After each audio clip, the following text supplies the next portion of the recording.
What's up everybody? So today we're going to be installing stainless steel brake lines on my S2000. I'm going to be showing you what tools I'll be using and what fluids. Now the reason I'm going to be installing stainless steel brake lines, since they are made out of rubber, the last thing we want is for them to break on us while we're at the track, which can be fatal, and that's the last thing we want. So we want to be safe. They're fairly inexpensive. I think I spent under like $180 for all 4 stainless steel brake lines. I ended up going with Stoptech. Now I know there's other brands out there. I've used Stoptech before, and from what I've seen online, they're a very reputable brand, so that's what I ended up going with. But now let me show you what tools we will be using for this installation. So the first thing we're going to be needing to use here is a 3 ratchet, 10mm and 12mm socket. You can either use short or the long ones, whichever you prefer, or whichever ones you have. Since we might be getting into tight spots, there's going to be times where you might need the long one or the short one. You could also take a 10mm and a 12mm wrenches for areas that are a little difficult to get the ratchet in there. And then next up, you need a 17mm wrench, and you need a flared 10mm for your brake line. Now this double-ended flare nut wrench is 10mm on one side and 12.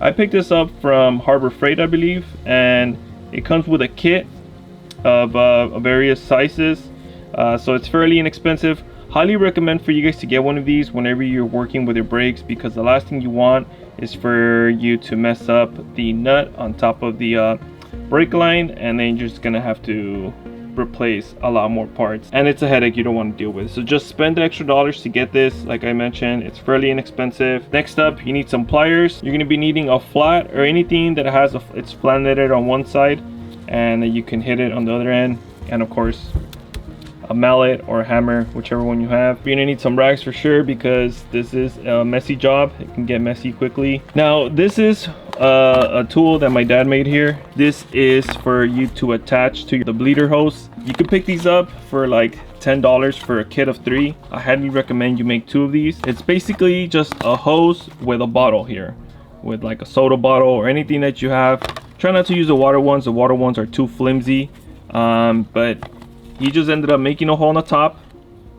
He used the drill bit to measure the thickness of it, made a hole in there, made an extra little hole there to create vacuum, and just stuck it in there. And then he also did trim the top to make it flat, because the way these come are a little rounded and you want them to be flat. I'll show you later on what we're gonna do with this, but this is fairly inexpensive. With $10 you can make your own bleeder, and of course you need something to catch the fluids with, because like I said, it does get messy. But aside from that, these are all the tools you need to do the job. Now let's get to the car. All right guys, so since the videos got corrupted, this is post, this is future, like 4 months later after this installation. So I'm hiding some stuff so that you guys don't see it. So the first thing you're going to want to use is a 12mm socket to remove this here. Make sure you have some rags if you want to cover your parts, and a drain pan, because it's going to leak a lot. And then back here on the emergency bracket here, you have 2 10mm that are holding it in place. You can't see it right now because obviously this is post installation since the videos got corrupted. But moving on to the back right here. So back here you're gonna need to use a 17mm wrench in the bottom to hold it while you remove this top brake line here. Now this is a 10mm. You're going to be using the special tool that I showed you earlier, which is this one right here. So you're going to hold, it's kind of hard to do it with one hand, but while you have this one right here, the 10mm, you're going to have the 17 on here, and then you're going to hold it in place and loosen up the top one. So once you start loosening, you're going to start seeing brake fluid leaking. So make sure you have your catch can, your drain pan right under, and then once you finish removing this, there is a little bracket that's holding it in place. You could see it right there, this guy right here, and you're just going to use your pliers to just yank it. You could just start applying pressure and pulling it. You can use channel locks or whichever method you prefer to remove this.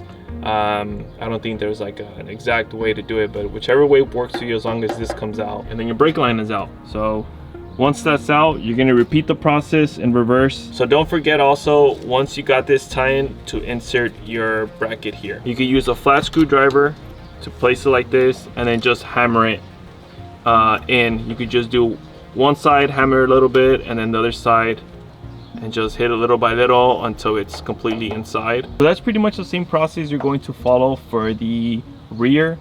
The fronts as well, with the exception that instead of this brake line being held on to the emergency brake line, in the fronts they're being held on to the struts. It's a 10mm as well, so just keep that in mind. Also, while I was here, I went ahead and just installed some Stoptech brake pads because I didn't want to run on stock brake pads and then them becoming warped or getting stuck to the rotor here. They're intended for light track use, and since I know I'm not going to be having a heavy track day, it was a no-brainer for me. All right, now for the bleeding process, you're going to want to remove the rubber cap that comes right here. You're going to insert a 10mm first. And then what we use is we use this special tool here, like I mentioned in the beginning. You're gonna take this hose here and just insert it. I'm just gonna play with that to get in there, like so. It's nice and sealed right there. And then you're gonna have someone pump from inside the car. Someone's gonna pump it a couple of times. Once they do that, somebody back here is gonna loosen this up a little bit and wait for bubbles to come out, fluid start coming out, and then close it right away. It's like a quick, you open it and then you close it, and then you have someone pump again 3 times. You open it, close it. It's quick. You open it, let fluid come out, close it, open it, close it, until you don't see as much air in the lines. So you're just gonna repeat that for every single side. So according to the Honda manual, the way you're gonna want to do this procedure is the left front, right rear, and left rear. That's the order that the Honda manual says to do. So make sure you follow the Honda specifications. Now, as you're bleeding this, make sure that someone is periodically checking that there is brake fluid in the brake reservoir. The last thing you want is for it to go empty and then introduces more air into the system. So every couple of pumps, make sure someone goes and checks it, tops it off, and then you can continue doing this. Once you stop seeing bubbles, that's when the job is done. Once you don't see air bubbles in the system, you're pretty much good to go. You can seal this up and close the lid. If not, keep repeating until you don't. Make sure you don't have any leaks. And if you don't have any leaks, you go ahead and put your wheels back on and you're pretty much good to go. So we got all new fluids. We got brake fluids, we got stainless steel brake lines. If you remember in the last video, we did transmission, differential, and oil change. And also we did Stoptech brake pads today, along with our stainless steel brake lines. Next up, we're gonna be adding a test pipe to it to preserve the life of the catalytic converter. The last thing you wanna do is mess up the catalytic converter and then having to spend over $1,000 on a brand new one. So test pipes are fairly inexpensive, so we're just gonna go with that route. In the next video, I'll be showing you how to install it. So I know this video wasn't as detailed as my other ones, but unfortunately the videos did corrupt it, so I'm gonna be making sure now that they don't get corrupted before I continue on to the next modification. But I hope some of this information was helpful for you guys. But for now, that's it. Thank you so much for watching, and I'll see you on the next one.